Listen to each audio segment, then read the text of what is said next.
This week on the Computer Chronicles, games. We'll show you 4 of the hottest new computer games. This is Neverhood. You've never seen a game quite like it. And Shattered Steel, the shoot-'em-up game that's the brainchild of 3 doctors. Want to be a woman? You can be Lara in this great new game called Tomb Raider. And get ready for the coolest multiplayer game you've ever seen, Diablo. Plus, we'll take you inside a usability lab to see how games are designed and a visit to the ultimate gaming event called the big one, a Quake Marathon. All this and Giles Online, this week's computer news, my pick of the week, all coming up next on the Computer Chronicles. Computer Chronicles is made possible in part by SoftSource Incorporated, publishers of Pro One software, educational software for young adults. And by Upside, the business magazine for the technology elite.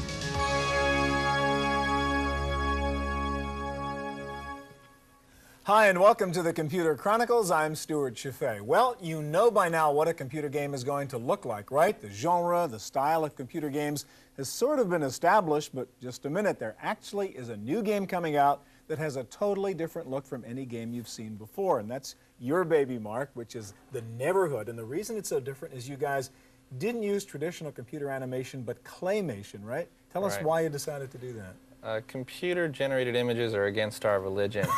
We chose to do it the claymation religion. Huh? Yes, we chose to do our game in clay just so it would have that warmth and friendliness of being a real environment with real objects in it. But what did it take to do that? I mean, I imagine that's harder than doing traditional computer animation in terms of labor. It is, because the sets have to really be built and sculpted. The puppets have to be constructed and fabricated out of steel armatures and latex. How much clay did it take to do this? We used about 3 or 3.5 tons of clay. Wow. And the other thing I like about the game is the music. Again, you don't have typical computer music in this either, do you? No, we have real bouncy, friendly Dixieland jazz. It's all acoustic music. Yeah, we had our musician friend Terry Taylor compose and record live, and there's no MIDI sequencing or drum machines or synthesizers. All right, let's go see what the game looks like. You know, this is where the game actually begins, Mark? Yes. So that's me, the Clayman? This is Clayman. So you begin the game. This is when Clayman is newborn. He just wakes up in this room, and you don't know who he is, and he doesn't know who he is. And the whole interface is just that mouse pointer, right? There's nothing else to do. You just click on things, and Clayman does what you asked him to. So obviously I'm trying to get out of this room here. Yeah, and I've just pulled this little lever 3 times, which is enough to break down the door. Now that animation is really, really delightful. It's such a cute looking. All right, so we're in our second room here, and now I got to figure out how to get out of this room? Yes. Now there's this really dangerous looking thing right underneath there. If I jump, can you die in this game? You can't die. Looks like it. But you're okay. You just sort of pop, well, just clay, what the heck? Huh? Yeah, well, what you're doing is just building up a body of experience that you'll use later on in the game. Now, so I got to figure out how to get out that next door? Right. Well, I would press the red button as my first instinct. All right, let's click the red button. So again, the interface, just click on the button, he'll come over and do it. Right. Not the solution. Yes, usually not the obvious solution. How about the rings hanging from the ceiling? Let's click on one and find out what happens. So just click on the ring, he'll jump up and pull it. Nothing. Well, how about that one that's sort of teasing me that's hanging a little bit lower than the rest of them? All right. That's what you gamers think, right? You're pretty sharp. Opens the door. Now I'll click the door to exit. Not so easy.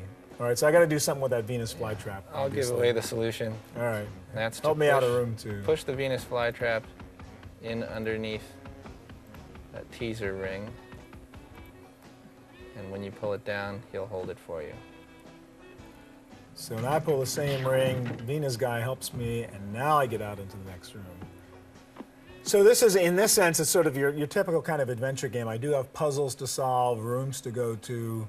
But what's sort of the object of the game? What am I trying to do as Clayman? Well, the game exists on several levels. It's accessible to anyone. Even a small child could just explore the world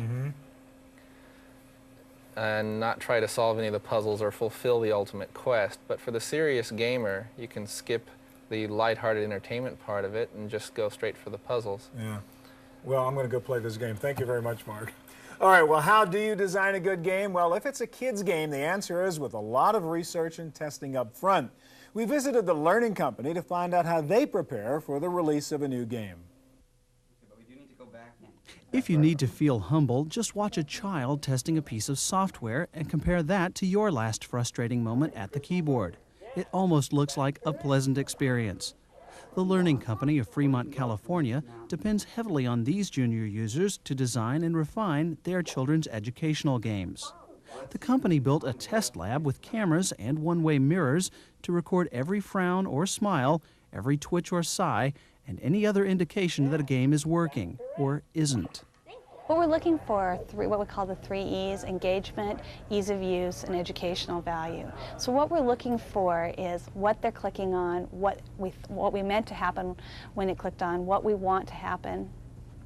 We're also looking for how much fun they're having. We're looking for their face to light up. We're looking for them to be closer to the screen and looking at what's happening and not. What we're not looking for is them to be banging on the keyboard because they can't figure out what's happening next. Game designers and educators can watch test sessions discreetly through the darkened glass, or review videotapes later to find the weak points in a new game. This session is testing a new time-telling game in a program called Treasure Math Storm. Details like the size of the clock's hands or the speed of the elves can make the game fun or frustrating. But above all, it has to teach something. What we do know is that kids who have fun learning spend more time doing it, are more interested in what they're doing, and are more apt to continue it outside of the computer, outside of a particular textbook, outside of a particular experiment. So that's what we know we're getting by having kids play early on with the computer. For the Computer Chronicles, I'm Giles Bateman.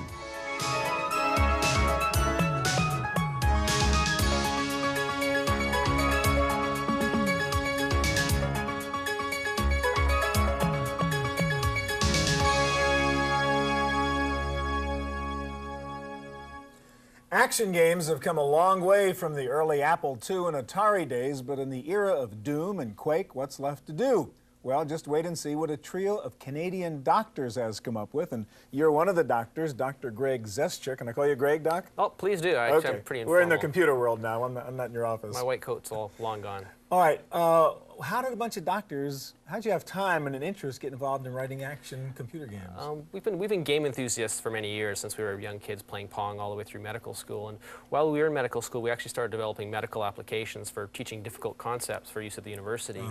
And as we did that, it sort of branched out. We sort of accumulated more technology, and before we knew it, we felt we could pursue one of our passions, which was making games. And so it just kind of happened, I guess, is the best way to describe it. All right, so you guys are up there in Edmonton and have come up with this game Shattered Steel. What's kind of new and different about the game? It's a little different than the standard games that fit specifically into one category. It more walks the line between the action category with the first-person shooters and the big robot. So this kind of Mech Warrior meets Doom, right?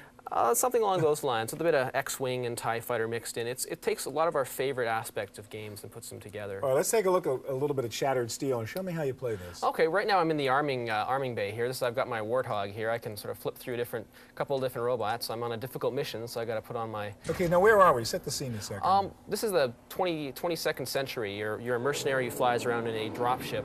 Okay. And your mission is to clear out a planet from various enemies that have taken over. All right, so I'm picking my robot. Yeah, I'm sticking on my weapons right now. I'm putting on some 70mm cannon. I'll put on some infrared missiles. I know I'm in a bit of trouble here, so. And we'll go over my shields, toss on a better reactor so I can run faster. This is my command module, and I can get information about the missions on this planet here. You can sort of notice the blue line where my path is, and my next mission is here. And I can either get a voice briefing to tell me what's going on, the computer tells me, or else I can just jump right to it. All right, let's get into battle here. Oh, this is a big one. There's fighters coming from behind me. I have 2 allies that are on both of my sides, and we're facing off against a large enemy here. And it's going to be a lot of action right off the start as these flaming fighters start coming in. There are my napalm fighters on the left shooting the fireballs. One of my allies just walked in the middle of a fire. And there's the fighters up in front there. That's one of my enemies firing on them. It's pretty clean, smooth-looking animation, considering, compared to the Doom-type stuff here. Yeah, it's one of the things is we worked quite hard in getting Shattered Steel to work well with slower frame rates that you find in some machines. Actually, you know, compared to a lot of the games out there, it works quite well. So you can see my allies just got destroyed. I've got one headless enemy here I've just destroyed. And if you look in the bottom right corner, you can see my radar, and I can follow along. Quickly, Greg, you've got one thing. I mean, what's different here is the terrain is kind of alive, has physical characteristics. If you blow up a crater or something, there's a hole in the ground. Stuff happens, right? Yeah, I can actually demonstrate that. I'll pick up my nuclear warhead. Okay. And here's my hill. There's a hill here. I can verify that. Yeah? And we'll shoot my nuclear weapon. So you're And now there is no longer a hill, and you should see a large wave of terrain coming towards me. Okay, so there really are physical consequences to damaging your environment here. No question. And if you look in, you can sort of see where the hill once was, a large, gigantic crater, and full of flames. It's called shattered steel. Thank you. All right, well, the stereotype of computer gamers and games is that they're all about young males, right? Well, time for a little gender equality. So the hero in a brand new game called Tomb Raider is in fact a heroine. Is that a kind of conscious decision not to have this helpless little female that has to get saved, but kind of the tough warrior lady? Oh, absolutely. Very much an Indiana Jane is our feel here. An Indiana Jones type of character is what we're really pushing forth. All right, now your game is, again, it's kind of a mixture, right? It's a little bit of adventure game, but a little bit of the Doom type, 3D world, only from a third-person perspective. Correct. Instead of using the first-person shooter games that you see a lot these days, we've incorporated a third person where the camera sits behind the right shoulder of the character. And absolutely, we incorporate the action elements, some shooters, and then we also incorporate the adventure puzzle type elements. All right, let's take a look now at Tomb Raiders. Okay, now, what's the story here, Gary? The storyline behind this game is that you play Dr. Adventurer Laura Croft, and you're on a quest to find 3 ancient pieces of an ancient artifact called the Scion. Along the way, you're running across wolves, bats, bears, everything you can think of along the way. She looks like a pretty sophisticated sprite you've got going there. Oh, absolutely. She uses 2,000 frames of animation. This isn't motion capture, which is a lot different than what you've seen today. These are, it's a massive 3D moving real-time environment.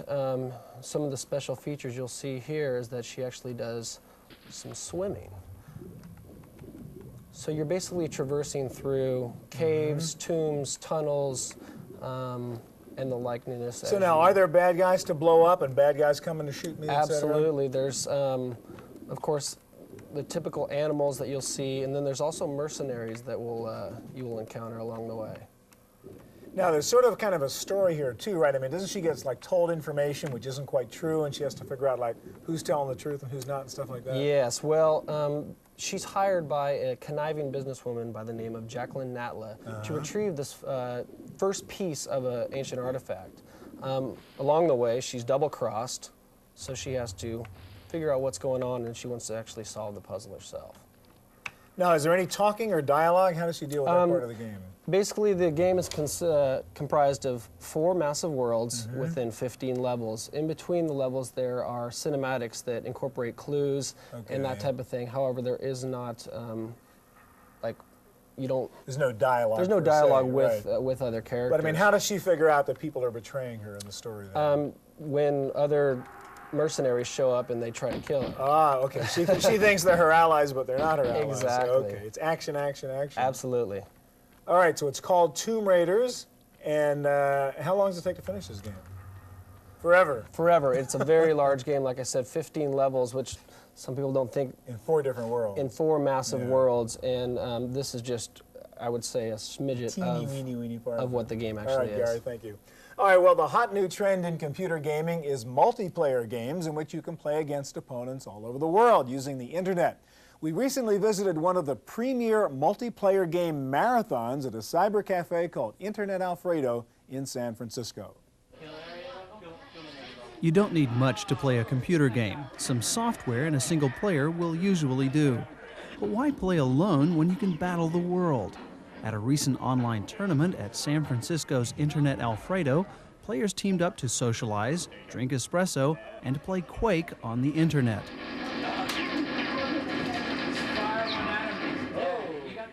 id Software, the game's publisher, released a new version especially tailored for internet play, and it's available on the net through Empath Interactive. A lot of games heretofore were have multiplayer extensions, but they were built really for LAN use. So that is, they're built for Ethernet connections where you're running it at, I don't know, 20, 30 megabits per second. And the problem is they're sending a lot of packets over, and it wasn't really thought about how you distribute in a wide area environment. Empath works with publishers to develop modified games just for internet play. To reduce latency or the delay between sending and receiving information packets, the network sends game data ahead of other kinds of data, such as email. It all helps to provide players with a sense of immediacy. So to facilitate low latency, real-time interaction, you have to have a controlled environment on the internet. There is a social side to this type of tournament play as well, and internet cafes have helped create the right environment. We are trying to provide a mechanism for people to congregate and come together and entertain themselves. So I think sort of combining the physical space with the virtual space is just a nice way to sort of bridge those two worlds.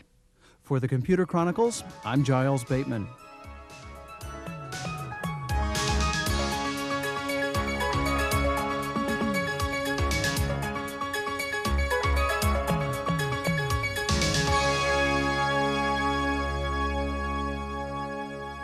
Well, if you're a gamer, there's nothing more exciting than the anticipation of a hot new game, and the one everyone's been waiting for is Diablo. In fact, when Blizzard Entertainment posted an online notice saying it was looking for 1,000 beta testers, nearly 250,000 gamers applied, and all 1,000 tester slots were filled in the first 3 minutes. This is your baby here, Diablo. Why is there so much excitement about it? What's so cool about this game? Well, the cool thing about this game is that it's a genre that's been neglected for quite a while, and we're really putting together the newest technologies to make this, to revitalize the role-playing game segment. It is a multi-user game, so you can play over the internet with your friends.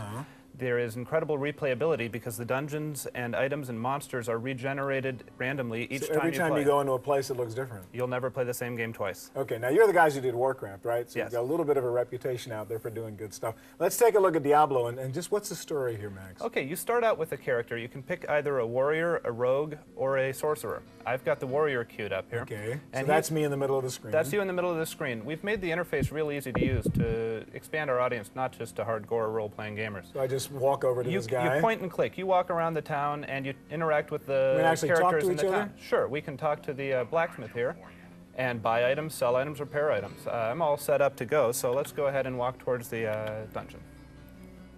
Leave the shop. Okay, so we've talked to that guy and we're going into our first dungeon now. Yes. And all throughout the town, there are different people you can talk to. There's a witch that sells potions. There's the blacksmith. There's people who will heal you, and various things like this. Now, one of the things we're going to do is we're going to come up to a man outside the dungeon here, and he is going to provide us with our first quest for Diablo. All right, so there's some poor guy lying on the ground there. Please help. I barely escaped from the butcher. He killed my wife, my children. I beg of you, in the name of God, avenge them. So we know what the job is here. Now, go find this rotten butcher and kill him. Exactly. Okay. The ultimate goal of the game is to kill Diablo, but along the way you're given more manageable tasks. All right, so you're loading up the first dungeon right now? Correct. And I don't know what's And you don't know coming. what it's going to be because every time it might be different. We mean different look, different environment, different characters? A different complete layout of the dungeon, completely different monsters. All I know is that there's going to be a butcher down there somewhere and various other monsters that I'm going to run across. So just because you may have played this room before, it doesn't mean you're going to see it the same way again. Not at all. All right, so what's going on here? Well, I've got my dungeon here. Here's a door through which I'm likely to find some danger. You just happen to know. Yes. Okay. So I'm going to open the door. Whoops, and it looks like we have some skeletons coming. And let's go ahead and draw them out here and engage in combat. Down one skeleton. Now he has dropped a spell book. That'll come in handy later. Okay, so you can use that stuff later. Yes. Now I can zoom in on this also if I want to get a better look at the combat. Okay, he's dropped a scroll. I'll probably be able to use that as well. All right, so you're going to beat these guys up, get the stuff they have that's of value to you. Yes, and All right, now if I'm playing in the multiplayer role now, who are the other guys I'm playing with? Are my friends, my allies, or what? They are your friends, or they are strangers who you meet on Blizzard's Battle.net. You can play, anyone who has access to the internet will have free access to Battle.net. It is not a service we charge for. You'll be able to play with your friends or people you just meet at any time, 24 hours a day. Diablo. All right, thanks a lot, Max. All right, if you play computer games, you get stuck sometimes playing computer games, and one way to get unstuck is to log on to a good game website. So let's turn now to our webmaster, Giles Bateman, for a look at some websites for the dedicated game player. Thanks, Stuart. Although there are a number of classic video games, we often find that the latest games are in fact some of the greatest games out there. You'll definitely want to visit GameSitter.com to keep up on what's the latest in computer games. What they have is a whole list of things, everything from previews of new games, reviews of existing games, shareware and things to download, plus tips and tactics and different cheat codes if the tips can't get you past your obstacles. Next of all, you'll definitely want to check out TenNet. This is Total Entertainment Network, and what they do is provide a way for you to play some of the popular games, such as Quake and whatnot, with other people over the internet. For instance, Duke Nukem is on that list. I'll click here. And from the Duke Nukem page, you can find information on how to play Duke Nukem over 10. You can actually download the shareware of Duke and get a little bit of a review so you can find out what the game's all about. Now, last but not least, you'll definitely want to check out File Factory. File Factory is a service of TenNet. If you just click on the start right there, what you'll find is updates to all the latest versions of the different games you have. So even if you bought a game in the store, there may be an update for it on the internet. And how do you find out it's there? Go to the File Factory. Thanks, Giles. Time now for our weekly summary of the latest internet and computer news. Here's this week's Random Access Report with Lori Anderson. In the Random Access file this week, Apple Computer has agreed to buy Next Software for a total of $400 million. This reunites Apple with its co-founder Steve Jobs, who started the company 20 years ago. Apple hopes this acquisition will give them the software technology it needs to revamp the aging Mac operating system, which will be based on NextStep. Jobs will work part-time at Apple to help lead the effort. Prodigy has joined CompuServe and America Online in their court battle against cyber promotions for sending advertisements via email to their subscribers. Prodigy has received a permanent injunction against cyber promotions to stop sending the online ads under the Prodigy name. CompuServe obtained a similar restraining order last October. If you didn't get the computer you wanted for the holidays, here's something to consider. Apple Computer has announced a mail-in cash rebate of up to $450 for U.S. consumers who purchase a Power Macintosh 7600 or 8500 computer. The rebates will be valid through January 19th. Think you need a loan to pay off all those bills you racked up over the holidays? CompuServe and Beneficial National Bank have announced Online Loan, an interactive service that allows eligible consumers to get approval for unsecured personal loans of up to $10,000 in under 2 minutes. If approved, a check is mailed out the next business day. And finally, with all the movies being released this time of year, how do you choose which one to see? The new website Reel.com is designed to match movie buffs to the films they'll most want to view. Reel.com lets you search movies by title, category, ratings, as well as theater versus rental. Complete with descriptions and reviews, Reel.com is designed to take some of the guesswork out of going to the movies. That's it for this week's news. Back to you, Stuart. Now for my pick of the week. We have focused on software today, great computer games, but what hardware should you play these games on? Well, you can use any PC that meets the minimum requirements of the game, but if you are a serious gamer, you might want to think about this baby. This is the Mach 5 from Falcon Northwest. Now this is the primo computer optimized for game player. The basic model comes with a 166 megahertz Pentium, 16 megs of RAM, 2 gig hard drive, and 8x CD-ROM drive, dual game ports, high-end joysticks, 2 game pads, a built-in 3D accelerator, great sound as you can see and possibly hear. Everything in this baby is tweaked for the demands of today's multimedia games. Now, the Mach 5 also comes bundled with tons of software, including 15 games and dozens of net tools and utilities. This is one mega computer. Every one, by the way, is custom built to your specs, priced for the basic model around $3,500. So if you are serious about gaming, virtually all the gaming magazines agree this is the machine. It's the Mach 5 from Falcon Northwest Computer Systems. Well, that's it for this week's Computer Chronicles. We'll be back here again next week with more of the best in computers, CD-ROM software, and the internet. And if you want to find out more about anything you saw on today's show, just check out our website at pctv.com. I'm Stewart Cheifet, and we'll see you here next time. Computer Chronicles is made possible in part by SoftSource Incorporated, publishers of Pro One software, educational software for young adults. And by Upside, the business magazine for the technology elite. To order a videotape of this program, call 1-800-916-PCTV. Please ask for tapes by show number and title. And for more help in keeping up with the fast-changing world of personal computing, order the Cheifet letter. Each month, Stewart writes in detail about topics covered on Computer Chronicles and includes his commentaries on the technology that directly affects how you use your computer. To subscribe or for a free trial issue, call 1-800-916-PCTV. The Cheifet letter, your solution to information overload.